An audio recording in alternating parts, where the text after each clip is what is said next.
Hi everybody. So this is my video about how to use touch points and hairs to count your coins, just to make it a little simpler when we're learning how to use our coins, okay?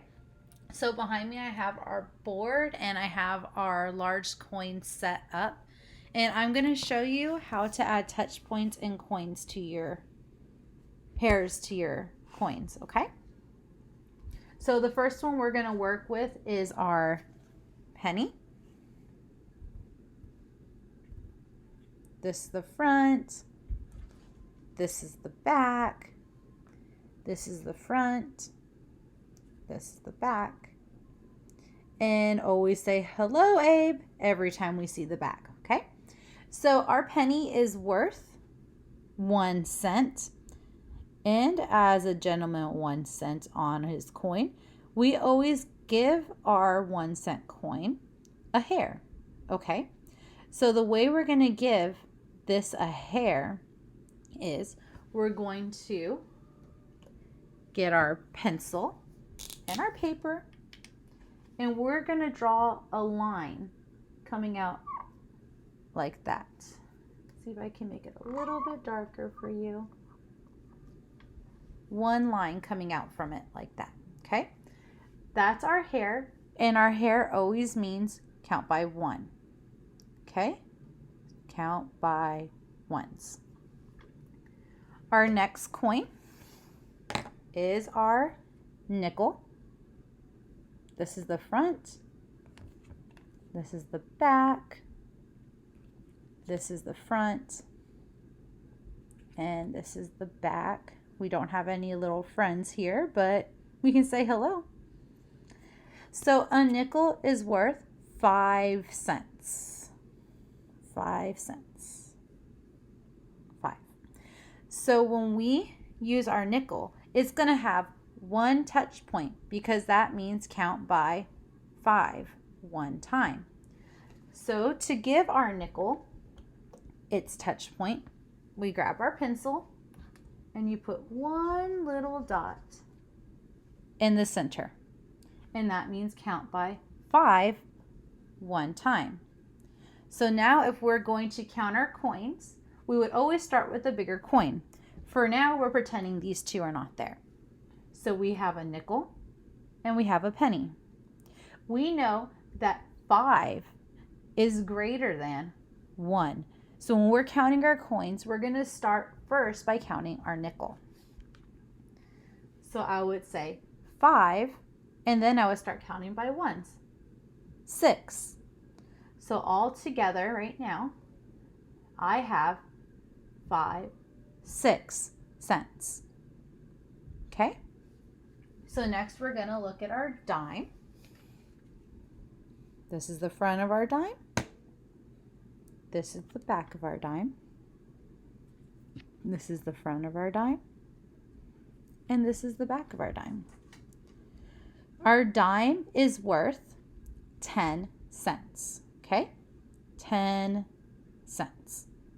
So to give our dime its touch points, you will put 1 dot at the top and 1 dot at the bottom.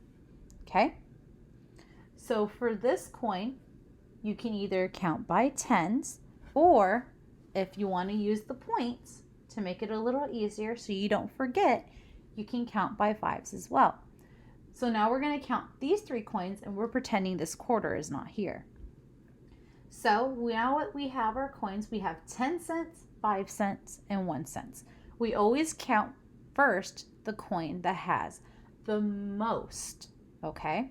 So we know that 10 is greater than 5, and 5 is greater than 1. So we'll be starting with our dime. And I'm going to count this 2 different ways just so you can pick what you feel more comfortable with, okay? So first I'll count by using our touch points and only counting by 5s and using our hairs. 5, 10, 15, and 16. So all together here, we have 16 cents, and I only used our touch points. If you feel comfortable counting by tens, fives, and ones, you can also say 10, 15, 16.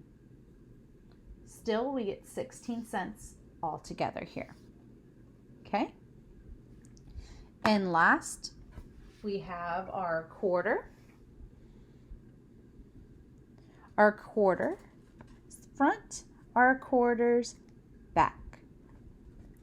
Front, back. Something unique about the quarter, there's a different back for every single state in the United States for some quarters. Or you might have this eagle in the back, okay? But your front will always be the same, Mr. George Washington, okay?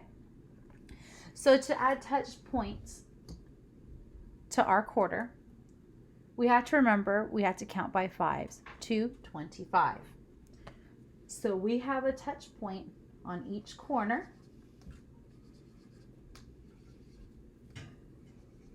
And then we give him a touch point in the middle.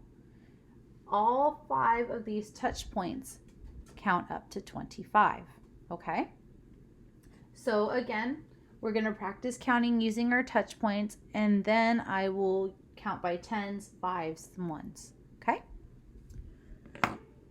So we always remember we count first the coins that are the largest. We know this one's worth 25, so we know that 25 is greater than 10, and 10 is greater than 5, and 5 is greater than 1. So we will start with a quarter this time. 5, 10, 15, 20, 25, 30, 35, 40, 1. So all together with these coins, we have 41 cents. So this time, I'm going to start at 25, then I'll count by tens, then I'll count by fives, and then I'll move on to ones, okay? So 25, 35, 40, 1. So all together, I still came out with 41. So you can pick what you feel most comfortable using, but just remember, these are our touch points and our hairs. So whenever you have a coin and you want to remember the value, you can always remember how many touch points go on your coin, and you can draw it in, or you can write it in just if it makes it easier for you. But always remember, these can be your guides to make sure you count correctly. All right? So good luck and happy coin counting.